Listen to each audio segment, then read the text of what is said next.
Alright, we're doing this shit again because apparently it's my job to talk about every new thing in the Harley Quinn universe. Let's just get this introduction over with real fast. The first two seasons of Harley Quinn were great. They were funny and had some emotional moments and told an interesting story about Harley trying to figure out who she wanted to be. Was the show perfect? No, but it was pretty good. Unfortunately, the quality took a nosedive with Season 3. Season 3 had some interesting ideas, but didn't do enough with them, and most of the season just felt like filler. The season was largely mediocre, with one great episode, which is probably the best episode of the show, but as a whole, Season 3 was pretty eh.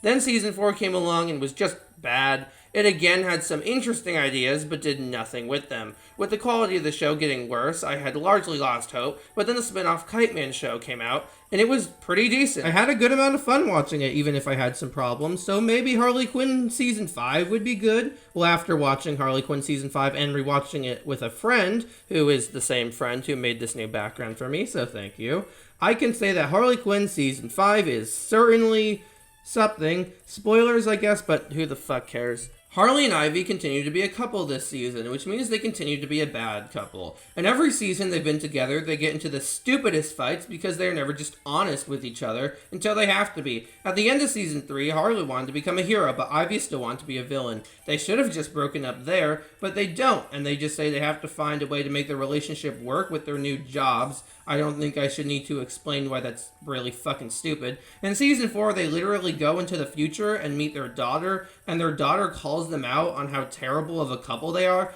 and they just say that their daughter doesn't know them. Like, seriously, what the fuck? We are cool moms. We deserve answers. You don't deserve shit. God, you guys are so fucking self-obsessed. What are you so fucking upset about? You turned out okay? Yeah, thanks to Cheryl, who raised me. You two always pretend everything's fine, even when you don't agree. Like, first day of kindergarten, I still didn't have a name. I had to come up with one myself.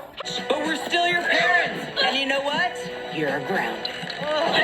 Milk alert. Fucking yes. She doesn't even know us. In Season 5, they get into more fights, like Ivy not telling Harley she saw her ex who tried to kill her, and then she killed him. And another one of their fights is a big plot point. Ivy is gonna die, and to save her, Harley makes a deal with Lena Luthor, who is the main antagonist of the season. The deal is that Lena saves Ivy, but gets something in return, which she chooses Frankette, who is a new character this season, who is Frank's daughter. Harley takes the deal, and Ivy is pissed at her, even though she saved her life. And I know she's mad about Frankette, but she's not dead. They can go save her, which is what they do. Ivy says that Harley could have just asked her before making the deal, even though she was in the middle of dying. Also, Frankette was with Ivy while she was about to die, so Frankette would have died anyway if Harley hadn't made the deal. The only reason Lena took Frankette in the first place was to get Harley and Ivy to fight. The entire fight is just so stupid and just shows again why they should not be dating. And she tried to drive a wedge between us and murder our relationship. She tried. She did not succeed, right? Nothing can break us up, hun. I mean, can you imagine the meltdown on the internet if we did? Like, oh my god, go fuck yourself. I do not care about their relationship in the slightest. I understand what they were going for with this fight, but it just does not work at all. Harley has been so flanderized from how she was in the first two seasons. She's not even the same character anymore, although that applies to most of the characters in the show. Like, at one point, Alfred mentions the Joker Tower from the end of Season 1 and the Parademon Army from Season 2, and it's really jarring because the first two seasons feel like a completely different show, and these feel like completely different characters. Compare almost any character to how they acted in the first two seasons to how they act now, and it's night and day. Harley is just kind of annoying now and will act like a whiny child, except for every once in a while when she uses her psychology skills, and then suddenly she acts normal. Harley uses her psychology skills again in the season, which is nice because it's something they didn't do at all in Season 4. Clayface has more than 4 minutes of screen time this season, which is an improvement from Season 4 as well, but he doesn't really do anything that important, but I'll take it. King Shark is in the season, and he does nothing important and barely has any screen time. Dr. Psycho and Psy aren't in the season at all, but Psy is mentioned in the season finale, so I guess that's something. What makes it kind of funny is that in the trailer for Season 5, they're like, the old gang is back, and Psycho and Psy just aren't here. So many of the characters just do nothing for what feels like most of the season. They don't even know what to do with Batman anymore, At the end of season 4, Bruce said that Gotham needed Batman again, but this season completely forgets about that, and he spends the entire time whining about his failed relationships. We haven't seen Bruce do any cool Batman stuff since, like, season 2 and maybe a bit of season 3. At the end of season 3, it looked like they were setting up a thing where Harley would become Bruce's therapist, which could have been interesting, but they never do anything with that. It never comes back. And Bruce learns to apologize because of a speech from Joker in this season, which is really weird for a variety of reasons when you remember everything Joker did in season 1, and how in this continuity he did kill one of the Robins. The whole season just kind of tries to pretend most of season 4 didn't happen, and just tries to sweep it under the rug. The ending of that season was the establishment of the Gotham City Sirens and Nightwing coming back to life and wanting revenge on Harley. The Sirens thing is written off in the first 5 minutes of the season premiere, and Nightwing comes back to life in one episode and is then quickly forgotten about and never mentioned again. Damian knew that Nightwing was still alive as he saw him get resurrected in the season 4 finale, but that never comes up, and Barbara isn't in the episode at all, despite being the most affected by Nightwing's death in season 4, and she didn't even know that Harley killed him. At the end of season 4, Joker was given to Commissioner Gordon, so he should be in prison, but he's just not in the season for some reason, and it's never explained.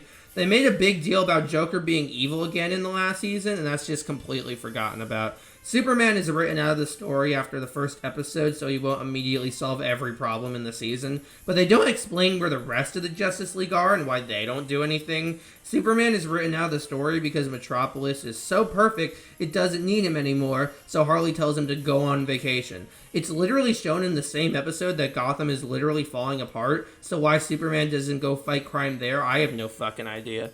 For some reason I cannot explain, episodes 2 and 3 introduce and then kill off Ivy's ex who tried to kill her and is the reason she got her powers, even though that's a continuity error because in season 1 Ivy had green skin when she was a kid, which we saw in her memories, which means she already had powers as a child.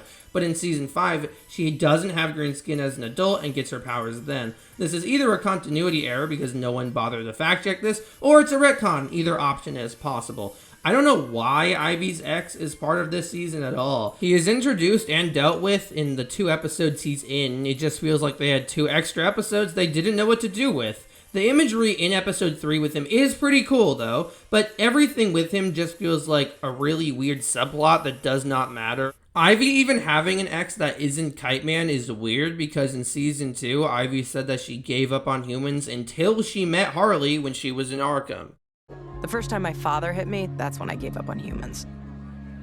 Until I met you. They actually kill off Frank this season, which I don't care about because literally no one gives a fuck about Frank. But I do commend them for actually killing him off and it not being a fake out death. Ivy meeting his ghost kind of lessens the impact of his death, but whatever. Oh yeah, and they bring back Harley's parents and kill off her dad, and then her mom just kind of hangs around with them for the rest of the season. It's weird how casual Harley is with her parents after they tried to kill her in the first season, and it's weird how Harley has her dad's number still after he tried to kill her in the first season and then tries to kill her in this season as well. Like, this was the last time we saw Harley's parents in the show before season 5. Dad? Pauline, honey, I'm sorry. There was $1 million bounty on you. I didn't want to have to kill you myself, so I tipped off an assassin to collect a finder's fee. Big whoop. What are you doing? And now look at you. I tried so hard to get you to change your life in the most passive-aggressive way possible. And this is the thanks I get?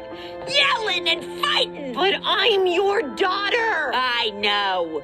That's why people spit at us at the grocery store. When you became Harley Quinn, we became the laughingstock of the neighborhood. Oh, you people are not my family. And you know what? You're not even worth it. And then this is the reintroduction this season.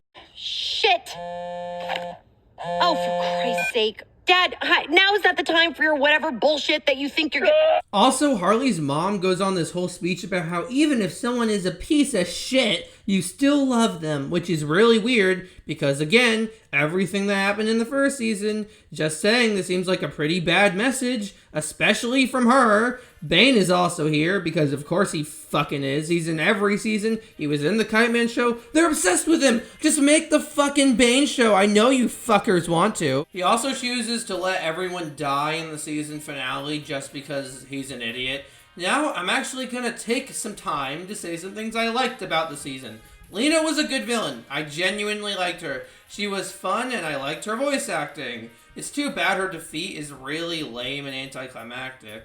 Her and Lex getting eaten by Frankette, which I assumed meant they were dead since we've seen Frank eat multiple people and they've all died somehow. They're still alive inside Frankette's digestive tract. I don't know how that works. Brainiac I also liked. He was easily the best part of the season.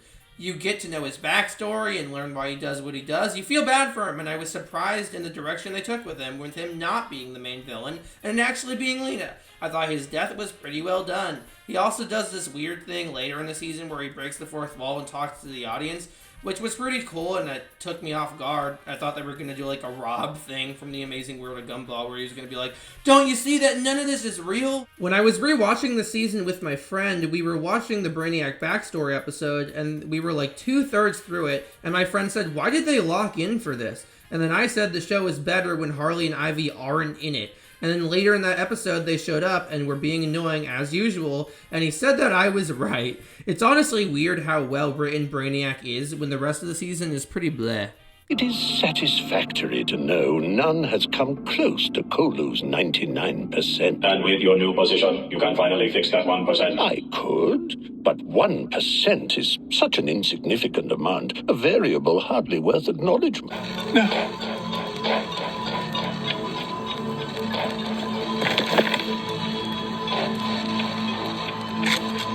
They are inanimate. If only I had recognized the significance of that 1%, perhaps this never would have happened. I will never again have a home. I shall forever drift in the cosmos, raging against imperfection. Harley and the others are in trouble. Indeed they are. Unlike us, they are fragile and cannot live on only in memory. You must help them, Father! They helped you, did they not, Brill? Yes, Father, help them! I left the table to tell you there is an escape pod. Escape pod! This will show you the way. I have programmed it to take you home. Thank you for showing me how it ends. Goodbye, Harley Quinn. And goodbye to you, too. I have enjoyed our time together. Home at last. It reminds me how Season 3 was really mediocre, except for Episode 8, which was one of, if not the best episode of the show for some reason. The season finale also does this really obvious fake-out death with Harley and Ivy. I say fake-out death, but they really should have died here. It makes no sense that they survive. The spaceship they're in explodes with them in it, and they float around in space for a while, and they're just fine because they're the main characters. The season also really likes to do this thing where it ends an episode on a cliffhanger, but the beginning of the next episode immediately undoes said cliffhanger. Like, there's an episode that ends with Harley and Lois Lane teaming up, and then at the very next episode, right at the beginning, they immediately undo that, or how the penultimate episode ends with Lex and Lena teaming up, only for the beginning of the season finale to immediately undo that. Season 5 is moderately entertaining. I was curious to see where it would go, so, it's automatically better than Season 4. Maybe Season 3 if we forget about Episode 8, but it's not as good as the first two seasons in any way. Brainiac and Lena are easily the standouts. Especially Brainiac. I suppose I should mention if the season is funny or not, since, it's supposed to be a comedy. It was fine, I guess. I thought this was pretty funny. Oh, it's called Superman! What? You don't trust Harley? Oh, yeah! I'm sure her gymnastic skills and her short shorts will save us all! Come on! The season definitely made me laugh a few times, but not every joke is a winner, and there are some that just drag scenes down. Like, there was a reveal in episode 4 that Brainiac's monkey Coco has actually been dead for centuries. And that's really cool, but they kind of ruined the moment with Harley being, well, really fucking annoying. Very humorous, Coco. Oh shit, is Coco that pile of dead monkey bones? Buddy, what is going on here? Oh no, are you fucking those bones? Cease your nonsensical blathering. He is definitely fucking those bones. Alright, I think that's it. I hate what this show has become. I'm not a big superhero guy, but I really like the first 2 seasons. If you want to watch the show, watch the first 2 seasons, watch episode 8 of season 3, and then watch like a Brainiac compilation for season 5. That's it. That's all you gotta do. Alright, I think my dog is trying to eat my cat, so I'm just gonna end the video right now.